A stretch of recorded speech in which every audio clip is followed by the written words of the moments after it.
آج کے ایپیسوڈ پہ 60 لائکس اور 10 سبسکرائبر پلس 5 کمنٹس لازمی کرنا پیارے سے ریڈرز۔ السلام علیکم ریڈرز، میں مالا شاہ امید کرتی ہوں آپ سب لوگ خیریت سے ہوں گے۔ Welcome back to the Hazara novels with a new episode of Dil Tera دیدار مانگتا ہے، قسط نمبر 23۔ از قلم مالا شاہ۔ آج آپ لوگوں کی اتنے کہنے پر، اتنے اصرار پر میں لانگ سی ایپیسوڈ لائی ہوں۔ آئی ہوپ سو کہ آپ لوگوں کو پسند آئے گی، اور یہ تھرڈ لاسٹ ہے، اس کے بعد سیکنڈ لاسٹ اور پھر لاسٹ، اور جرنی کمپلیٹ ہونے والی ہے۔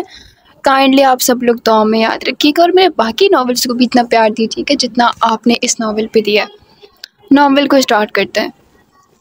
دانیال سومرو کو گزرے ایک ہفتہ ہو چکا تھا۔ آہستہ آہستہ سب اپنی روٹین پہ واپس آ رہا تھا، لیکن سبیہا بالکل خاموش ہو چکی تھی۔ اس نے خاموشی کی چادر اوڑھ لی تھی۔ اسے صبر آ چکا تھا۔ شمس صاحب بھی حویلی آ چکے تھے۔ سب لوگ ہی خوش تھے، اداس تھی تو صرف سبیہا۔ ابتسام اور زمزم کے رشتے کو بھی سب نے ہنسی خوشی قبول کر لیا تھا۔ داور تو زیادہ تر حویلی سے باہر ہوتا تھا، البتہ اب سب لوگ اس سے بات کر لیتے تھے۔ دلاور سومرو بھی روز شام میں کچھ وقت اپنے بیٹے کے ساتھ گزار لیتے تھے۔ معمول کے مطابق آج سب لوگ لیونگ ایریا میں بیٹھے تھے۔ امرہا اور سبیہا کی کافی اچھی دوستی ہو چکی تھی۔ وہ دونوں ہاتھوں میں چائے کی ٹرے لیے کچن سے نکلتی لاؤنج میں آئی تھیں۔ ردا بیگم، شمسہ بیگم دونوں باتوں میں مصروف تھیں۔ عطیہ سومرو اس وقت عدت میں بیٹھی تھی۔ دریز سومرو اور شمس سومرو جبار کے ساتھ باتوں میں مصروف تھے۔ دلاور سومرو بھی ابھی تھوڑی دیر پہلے ہی آئے تھے۔ سب ہلکی پھلکی باتوں میں مصروف تھے۔ جبار سومرو بہت خوش تھے اپنی تینوں بیٹوں کو ایک ساتھ دیکھ کر۔ دریز سومرو بھی اپنی غلطیوں کی معافی مانگ چکے تھے۔ السلام علیکم، داور کی بھاری آواز لاؤنج میں گونجی تھی۔ وعلیکم السلام، سب نے ہمہ وقت جواب دیا تھا۔ اماں سائیں، اس نے گردن موڑے پیچھے کی تھی، صرف پیچھے کی طرف دیکھا تھا۔ سفید چادر سے اپنا چہرہ چھپائے وہ سامنے آئی تھی، لیکن وہ داور کے پیچھے ہی تھی۔ داور نے ان کا ہاتھ تھامتے انہیں تسلی دی تھی۔ انہوں نے ایک نظر اپنے بیٹے کو دیکھا تھا اور پھر وہ ہلکا سا مسکرا دی تھی۔ فاریہ بھابی سائیں، ردا سومرو نے پہچانتی اٹھ کر ان کے پاس آتی انہیں گلے لگا گئی تھیں۔ سب حیرانی اور شوق کی نظروں سے ان سے بار بار ملے تھے۔ دلاور سومرو وہ بس نظریں جھکائے وہیں صوفے پہ بیٹھے تھے۔ انہوں نے ایک بار بھی اپنی جان عزیز بیوی کو نہ دیکھا تھا۔ وہ اپنے کانپتے ہوئے ہاتھوں پہ قابو پانا چاہتے تھے، لیکن آج کتنے عرصے بعد اپنی بیوی کو اپنے سامنے موجود پا کر ان کی آنکھوں سے بے اختیار آنسو بہہ رہے تھے، تشکر کے آنسو۔ بابا سائیں، داور نے انہیں سر جھکائے دیکھ پکارا تھا۔ میں آتا ہوں، وہ یہ کہتے بغیر کسی کی جانب دیکھے باہر نکل گئے تھے۔ فاریہ سومرو کے دل میں ایک کسک اٹھی تھی۔ ان کے اتنے پیار کرنے والے شوہر کا یوں بے رخص انداز انہیں اندر ہی اندر کھائے جا رہا تھا۔ وہ آرام سے سب کے ساتھ بیٹھ گئیں۔ کسی نے بھی ان سے کوئی سوال نہ کیا تھا، بلکہ سبھی خوش تھے ان کے آ جانے پہ۔ اماں سائیں، آپ کمرے میں جا کر آرام کر لیں یا بلکہ آئیں، میں خود چھوڑ آتا ہوں۔ داور ان کے قدموں میں بیٹھ کر بولا تھا۔ وہ اپنے سر کو ہاں میں جنبش دیتی اس کے سہارے پہ صوفے سے اٹھی تھی۔ داور انہیں آرام سے ان کا ہاتھ تھامے چلتا انہیں ان کے کمرے میں لایا تھا۔ سب کچھ بالکل ویسے ہی تھا جیسے آج سے 18 سال پہلے تھا، بس رنگ تھوڑا سا تبدیل ہوا تھا کمرے کا۔ پہلے لائٹ بلو تھیم تھا، اب گرے اینڈ وائٹ تھیم تھا۔ پورے کمرے کی سیٹنگ چونگی تو تھی۔ وہ اپنے کمرے کو دیکھ رہی تھی، پھر اچانک اس رات کا واقعہ۔ وہ اپنے کمرے میں 5 سالہ داور کے ساتھ لوڈو کھیل رہی تھی۔ دلاور سومرو شہر گئے تھے کسی کام کی صورت میں۔ ان کے کمرے پہ دستک ہوئی تھی۔ وہ داور کو سائڈ پہ کرتی اپنے سر پہ دوپٹہ لیے دروازے تک آتی اسے کھول گئی تھی۔ سامنے ہی دانیال سومرو نشے کی حالت میں موجود تھے۔ وہ لڑکھڑاتے قدموں کے ساتھ فاریہ بیگم کی جانب بڑھے تھے، ان کے دوپٹے کو کھینچ چکے تھے۔ آدھی رات کا وقت تھا، اگر وہ شور مچاتی تو سب انہیں غلط سمجھتے۔ وہ دانیال سومرو کو دھکا دیتی اپنے شوہر کی شال کو اٹھاتی داور کو لیے جلدی سے کمرے سے باہر نکلی تھی۔ وہ حویلی کی پچھلی طرف بنی لائبریری میں آئی تھی۔ دانیال سومرو بھی ان کے پیچھے ہی وہاں پہنچے تھے۔ چھوڑ دے ادا سائیں، وہ دانیال سومرو کے بڑھتے ہوئے قدموں کو دیکھتی داور کو اپنے پیچھے چھپائے جا رہی تھی۔ کیسے چھوڑ دوں، اتنی حسین ہو تم۔ وہ نشے میں ڈوبے ہوئے تھے۔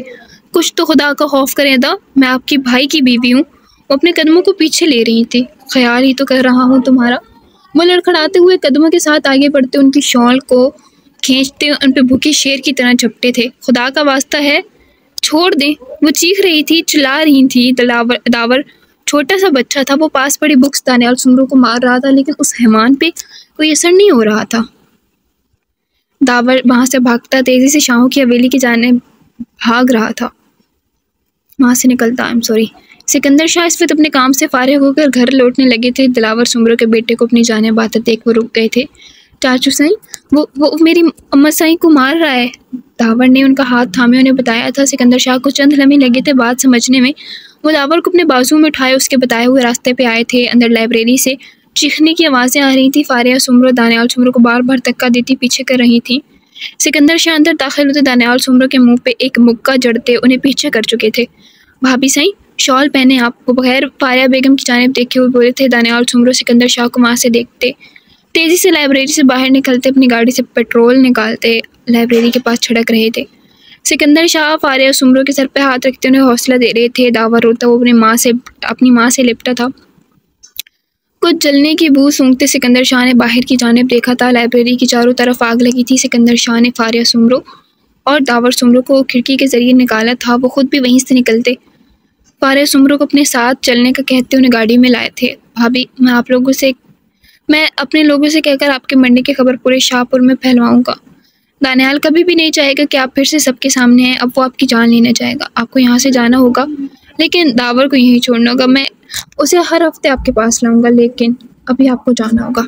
سکندر شاہ انہیں سمجھا رہے تھے اور وہ روتی ہوئی اپنے بیٹے کے چہرے کو چومتی رو رہی تھی. اماں سائیں کیا سوچ رہی ہیں؟ داور ان کے پاس بیٹھتا ان کا ہاتھ تھامے پوچھ رہا تھا. تمہارے بابا. انہوں نے نم آنکھوں سے داور کو دیکھا تھا. میں اور سکندر چاچو انہیں سب سچائی بتا چکے ہیں. داور ان کے ہاتھ کو دباتا انہیں تسلی دے رہا تھا. دروازہ کھلنے کی آواز پہ فاریہ بیگم نے دروازے کی جانب دیکھا تھا. دلاور سمرو کندھے پہ شال ڈالے اندر داخل ہوئے تھے. کن پٹیوں پہ سفیدی جھلک رہی تھی. ماتھے پہ پڑتی شکنیں اور ان کی شہد رنگ آنکھوں میں پنپتی اجنبیت فاریہ سمرو کی آنکھوں کو پھر سے نم کر رہی تھی. اچھا میں چلتا ہوں بابا سائیں، آپ اور اماں سائیں کچھ وقت گزار لیں ساتھ. داور شرارتی لہجے میں وہاں سے کہتا نکل گیا تھا. صبح نشا نہا کر آئی تو تبریز ابھی سو رہا تھا. وہ مسکراتی ہوئی آئینے کے آگے کھڑی ہوئی اپنے بال سنوارنے لگی تھی. اس کی نظر تبریز پر پڑی جو اسے دیکھ رہا تھا. سائیں آپ اٹھ گئے؟ وہ مسکراتے ہوئے بولی تھی. آنکھ کھلی ہے لڑکی تو ظاہر سی بات ہے جاگ رہا ہوں گا. وہ بیڈ سے اترتا بولے تھا. سائیں مجال ہے جو کبھی آپ صحیح جواب دے دیں. نشا ناک سکیڑ کر بولی تھی. تمہارے سوال ہی ایسے ہوتے ہیں. اب بندہ جواب بھی ایسے ہی دے گا نا.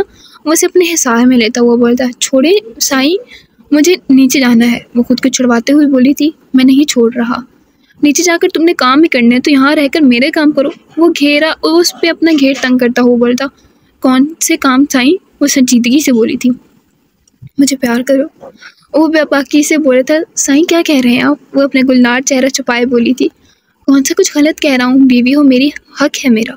اس کے چہرے کو اپنی نظروں کے سار میں لیتا بولا تھا. اماں سائیں انتظار کر رہی ہوں گی میرا، میں چلتی ہوں.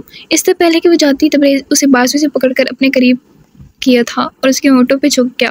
وہ اپنی تشنگی مٹانے لگا. نشا بھی اپنے محرم کے لمس کو محسوس کر رہی تھی. اس کے ہونٹوں کو آزادی دیتے وہ اس کی گردن پہ جھکا تھا. نشا لمبے لمبے سانس لیتی اپنا تنفس بحال کرنے لگی تھی.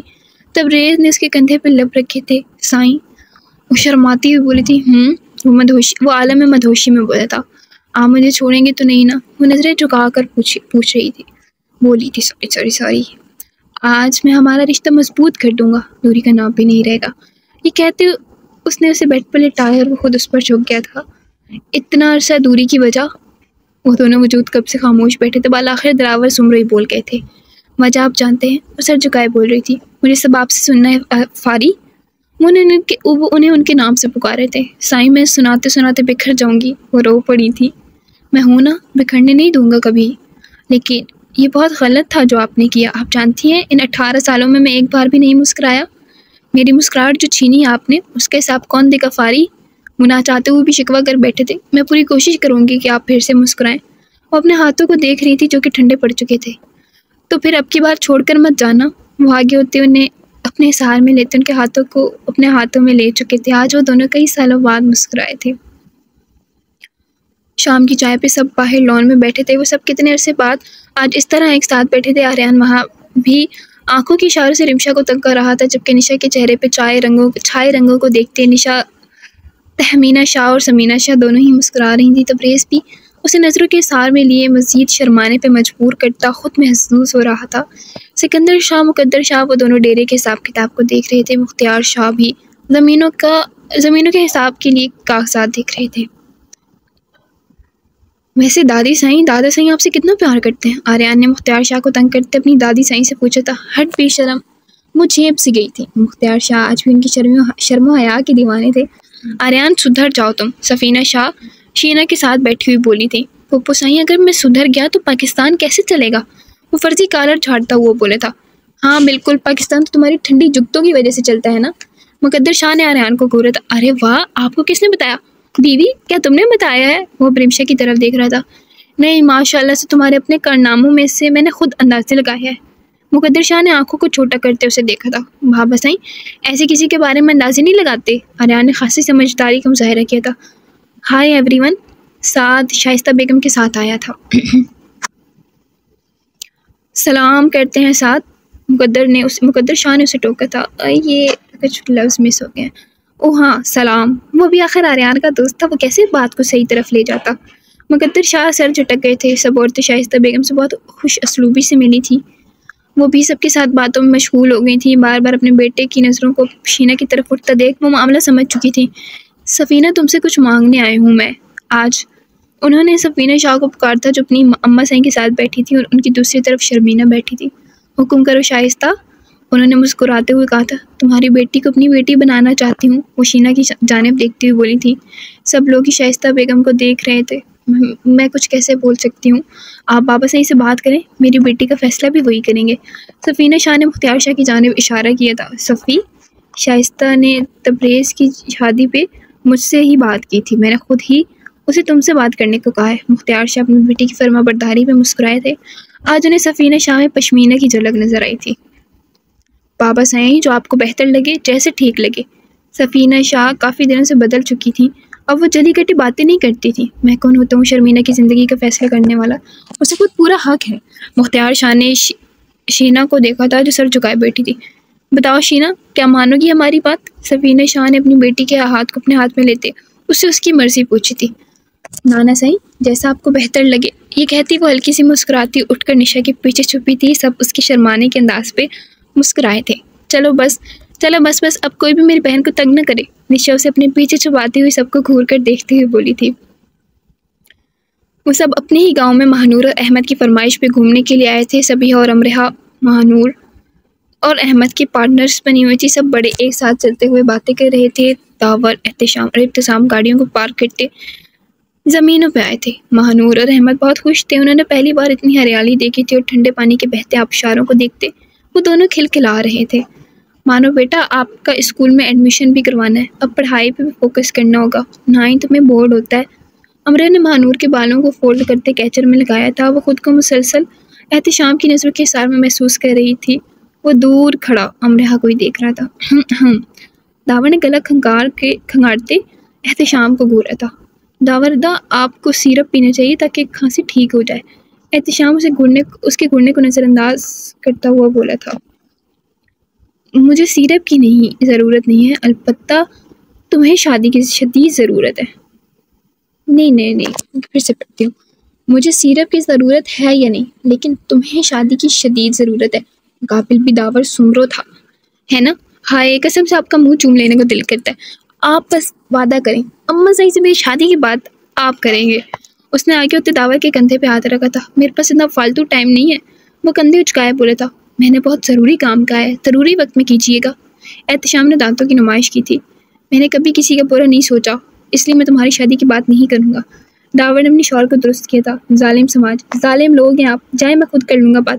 وہ سامنے سے آتے ہوئے ابتسام کو کندھے سے سائڈ پہ کرتا امرہ والوں کی جانب پڑ گیا تھا۔ ابتسام کا کنفیوز چہرہ دیکھ کر داور کا بے ساختہ کہکا بلند ہوا تھا۔ یہ تمہارے دانت کچھ زیادہ نہیں نکل رہے؟ ابتسام نے اسے گھورا تھا۔ میرے دانت 10 سال کی عمر میں نکل چکے ہیں۔ داور بالکل سنجیدہ ہوا تھا۔ اوہ، یعنی اب تمہارے منہ میں ایک بھی دانت نہیں؟ ابتسام نے موقع پہ چوکا مارا تھا۔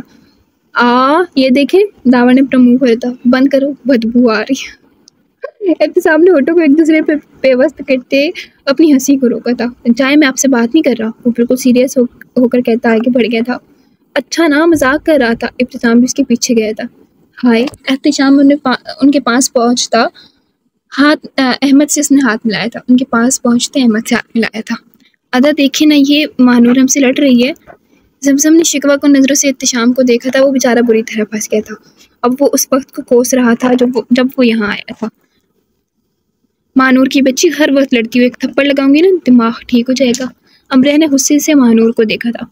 بس آپ ہر وقت مجھے ہی ڈانٹتی رہنا، مانور کہتی پگڈنڈیوں کی جانب چلی گئی تھی. سوری زمزم، امرہ نے زمزم کو دیکھتے مسکرا کر کہا تھا. احتشامی اسپیچ میں صرف امرہ کو دیکھ رہا تھا. کوئی بات نہیں ادی سئی، وہ بھی ہم سے چھوٹی ہے نا. اچھا سبھی ادی آئیں، ہم پھل توڑ کر آتے ہیں، وہ امرہ کو کہتی اب سبیہ کی جانب دیکھ رہی تھی. ہاں ہمارا بھی دل پھل کھانے کو کر رہا ہے. او احمد تم بھی ہمارے ساتھ آ جاؤ. سبیہ زمزم اور احمد کو لیتی درختوں کی طرف چلی گئی تھی. کیسی ہیں اب آپ؟ احتشام نے امرہ کو دیکھتے کہا تھا. اللہ کا شکر ہے بہتر ہوں. آپ کیسے ہیں؟ وہ انتہائی نارمل لہجے میں بولی تھی. میں فٹ اینڈ ہینڈسم. وہ مسکرایا تھا. بڑی خوش فہمی ہے آپ کو. امرہ نے ایک نظر بڑوں کو دیکھا تھا جو دور گھاس پہ بیٹھے تھے. نہیں یہ تو چھوٹی سی خوش فہمی ہے. وہ اپنے سر میں ہاتھ پھیرتا بولے تھا. آپ بہت شوخے ہیں. امرہ نے منہ بسورا تھا. کیا میں آپ کا شوہر ہوں؟ او آپ کیسی باتیں کرتی ہیں. وہ کہاں ہار ماننے والا تھا. آپ سے تو بات کرنی فضول ہے سر شایان احتشام سومرو. وہ دانت پیس کر اس کا نام لیتی سبیہ والوں کے پیچھے چلتی تھی. بھابھی اور احتسائیں آپ سے ایک بات کرنی ہے. شمس صاحب نے بات کا آغاز کیا تھا. ہاں بولو شمس. فاریہ بیگم دلاور سومرو کے ساتھ ہی بیٹھی تھی. بھابھی میں بات کرتے ہوئے تھوڑا ہچکچا رہا ہوں کیونکہ یہ بات کرنا مجھے زیب نہیں دیتا، لیکن میں چاہتا ہوں میری بیٹی گھر میں ہی جائے. شمس صاحب نے شمسہ بیگم کو دیکھا تھا. شمس تم کھل کر بات کرو. اب کی بار دلاور سومرو بولے تھے. دریش سومرو اور رضا سومرو بات کو سمجھنے کی کوشش کر رہے تھے. میں چاہتا ہوں امرہ کی شادی داور سے ہو جائے. شمس صاحب سر کو چکا گئے تھے. ارے اس سے بڑھ کر میرے لیے خوشی کی بات کیا ہوگی. شمس امرہ میری اپنی بیٹیوں جیسی ہے. فاریہ سومرو مسکرائی تھی. وہ دونوں امرہ کے ماں باپ ہیں اور اگر ان کا دل داور کے لیے رضامند ہے تو ہمیں کچھ نہیں بولنا چاہیے بلکہ ان کی خوشی میں خوش ہونا چاہیے. دریج سومرو نے زخمی سی مسکراہٹ کے ساتھ رضا سومرو کے ہاتھ کو دباتے انہیں خاموش کروا دیا تھا. آئی ہوپ کہ آپ لوگوں کو یہ ایپیسوڈ پسند آئی ہوگی. کائنڈلی اچھے سے کامنٹس کیجیے گا اور ٹارگیٹ دیا اسے ضرور پورا کیجیے گا. چھوٹے سے تو ٹارگیٹ دیتی ہوں اور اگر آپ اسے بھی پورے نہ کریں تو پھر کیا فائدہ. ہاں اچھا انشاءاللہ نیکسٹ ایپیسوڈ میں ملاقات ہوگی آپ سے. اللہ حافظ.